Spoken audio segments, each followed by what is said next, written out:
সীমান্তে বাড়ছে চাপ আর উদ্বেগ। ডিটেক্ট, ডিলিট অ্যান্ড ডিপোর্ট এই নীতির জেরে পশ্চিমবঙ্গে একাধিক সীমান্তে জড়ো হচ্ছেন বহু মানুষ। কেউ ফিরতে চাইছেন, কেউ অনিশ্চয়তায়।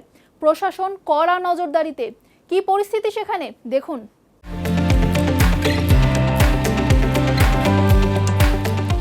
পশ্চিমবঙ্গের সীমান্ত এলাকায় আবারও বাড়ছে উত্তেজনা। অবৈধ অনুপ্রবেশকারীদের চিহ্নিত করে ফেরত পাঠানোর রাজ্য সরকারের ডিটেক্ট, ডিলিট অ্যান্ড ডিপোর্ট নীতির পর নতুন করে নড়াচড়া শুরু হয়েছে সীমান্ত জুড়ে।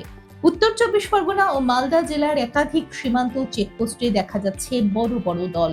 অভিযোগ, এরা সবাই বাংলাদেশি নাগরিক, যারা এখন নিজ দেশে ফিরে যেতে চাইছেন। প্রশাসনের তরফে জানানো হয়েছে, পরিচয় যাচাই প্রক্রিয়া আরো কড়া করা হয়েছে এবং সন্দেহভাজনদের জন্য বিশেষ হোল্ডিং সেন্টার তৈরি করা হচ্ছে। এই প্রক্রিয়ার অংশ হিসেবে মালদা জেলায় প্রথম ডিটেনশন ক্যাম্প চালু করা হয়েছে। সেখানে রাখা হচ্ছে সেই সব মানুষদের যাদের নাগরিকত্ব নিয়ে সন্দেহ রয়েছে। প্রশাসনের দাবি, সবকিছু আইন মেনেই করা হচ্ছে এবং যাচাই শেষে যাদের বাংলাদেশি হিসেবে প্রমাণ মিলবে তাদের ফেরত পাঠানো হবে। বিশেষজ্ঞদের মতে এই পরিস্থিতির পেছনে একাধিক কারণ থাকতে পারে। সীমান্তবর্তী এলাকায় দীর্ঘদিন ধরে অবৈধ অনুপ্রবেশের অভিযোগ রয়েছে। নতুন নীতি চালুর পর অনেকেই আশঙ্কা করছেন, ধরা পড়লে আইনি জটিলতা বাড়তে পারে, তাই আগেই দেশে ফেরার চেষ্টা করছেন। তবে এই বিষয়টি অত্যন্ত সংবেদনশীল।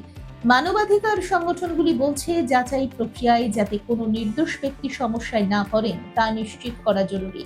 অন্যদিকে প্রশাসন জানাচ্ছে, নিরাপত্তা এবং আইনের শাসন বজায় রাখতেই এই পদক্ষেপ নেওয়া হয়েছে।